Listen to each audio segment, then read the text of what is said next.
آخرت میں میری پکڑ ہو جانی ہے، مجھے چھوڑنا نہیں ہے اللہ نے۔ یہاں پر دنیا کی عدالت میں دو نمبری چل سکتی ہے، اللہ کی عدالت میں دو نمبری نہیں چل سکتی۔ یا ایہا الذین آمنوا اذکروا نعمت اللہ علیکم۔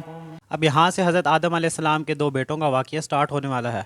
ایک بات یہاں پر میں کلیئر کر دوں کہ حضرت آدم علیہ السلام کے دو بیٹوں کا نام قرآن مجید میں نہیں ملتا۔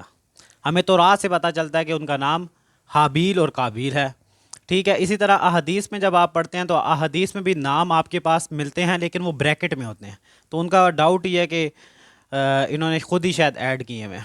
تو ہم پہلے اس کا نا آپ کانسیپٹ سمجھ لیں، ان آیات کا آپ کانسیپٹ سمجھ لیں، پس منظر سمجھ لیں، تاکہ آپ کے لیے آسانی ہو جائے ان آیات کو سمجھنے کے لیے۔ دیکھیں، حضرت آدم علیہ السلام کے دو بیٹے تھے، قابیل اور حابیل۔ حابیل کے ساتھ ایک بہن تھی جو پیدا ہوئی، قابیل کے ساتھ ایک بہن تھی جو پیدا ہوئی۔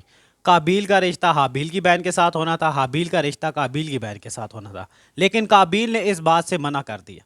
کیوں؟ کیونکہ قابیل کے ساتھ جو بہن پیدا ہوئی تھی وہ خوبصورت تھی۔ روایات میں آتا ہے کہ جو ہے نا قابیل نے کہا کہ میں شادی نہیں کروں گا، میں اپنی بہن کے ساتھ ہی شادی کروں گا۔ تو جب یہ مقدمہ حضرت آدم علیہ السلام کے پاس پہنچا تو حضرت آدم علیہ السلام نے سب سے پہلے منع کیا کہ نہیں، یہ اللہ کا فیصلہ ہے، تم نے اس کے ساتھ ہی شادی کرنی ہے۔ لیکن قابیل نے اس چیز سے منع کر دیا، اور اس کے بعد پھر حضرت آدم علیہ السلام نے فرمایا کہ ٹھیک ہے، ایسی بات ہے تو پھر تم لوگ جو ہے نا قربانی پیش کرو اللہ کی راہ میں، اللہ کی راہ میں قربانی پیش کرو، اللہ جس کی قربانی قبول کر لے گا تو اس کی بات مانی جائے گی۔ تو پھر جو ہے نا حابیل نے بھی قابیل نے بھی دونوں نے جو ہے نا قربانی پیش کی اللہ کے لیے۔ اس کے بعد اس زمانے میں یہ دستور ہوا کرتا تھا کہ آسمان سے ایک آگ آتی تھی جو ہے نا اس کو لے جایا کرتی تھی۔ اسی طرح حابیل نے بھی قربانی پیش کی، قابیل نے بھی قربانی پیش کی، لیکن حابیل کی قربانی ایکسیپٹ ہو گئی، قابیل کی رد ہو گئی۔ اب وہی آیت میں بتایا جا رہا ہے جو ہم شروع کرنے لگے ہیں۔ بسم اللہ الرحمن الرحیم وَاتْلُ عَلَيْهِمْ نَبَأَ ابْنَيْ آدَمَ بِالْحَقِّ، اور سنائیں انہیں آدم کے دو بیٹوں کے احوال و واقعات حق کے ساتھ۔ اذ قربا قربانا فتقبل من احدهما ولم يتقبل من الآخر، ان دونوں نے پیش کی قربانی تو قبول کر لی گئی ان میں سے ایک کی اور دوسرے کی رد کر دی گئی، مطلب نہیں قبول کی گئی۔ قال لأقتلنك، اس نے کہا کہ میں تجھے ضرور مار دوں گا۔ کس نے کہا؟ قابیل نے کہا حابیل سے کہ میں تجھے ضرور قتل کر دوں گا، مار دوں گا۔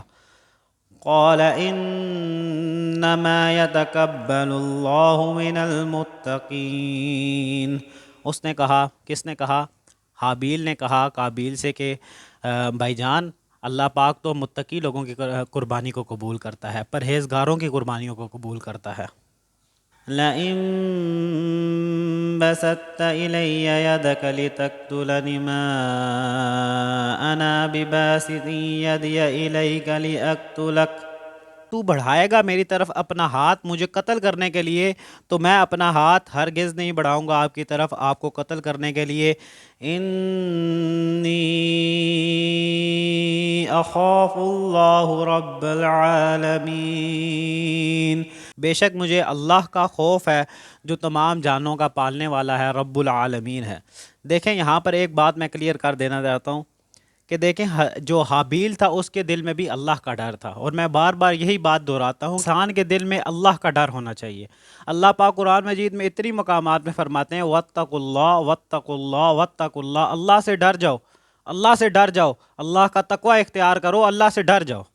جب بھی کوئی جھوٹ بولنے لگے گا وہ کہے گا کہ یار اللہ پکڑ لے گا مجھے، آخرت میں اس کا مجھے حساب دینا پڑے گا، کوئی دو نمبری کرنے لگے گا، کوئی جو ہے نا کسی کا مال ناحق طریقے سے کھانے لگے گا، کسی کو ناحق قتل کرنے لگے گا، تو اللہ کا ڈر اگر ہوا تو وہ کہے گا کہ آخرت میں میری پکڑ ہو جانی ہے، مجھے چھوڑنا نہیں ہے اللہ نے۔ یہاں پر دنیا کی عدالت میں دو نمبری چل سکتی ہے، اللہ کی عدالت میں دو نمبری نہیں چل سکتی۔ اور اس کے زمرے میں یہاں پر اب جب کہ یہ سب سے پہلا روح زمین پہ یہ سب سے پہلا قتل ہے، قابیل نے حابیل کا جو قتل کیا تھا یہ سب سے پہلا روح زمین پر قتل ہے۔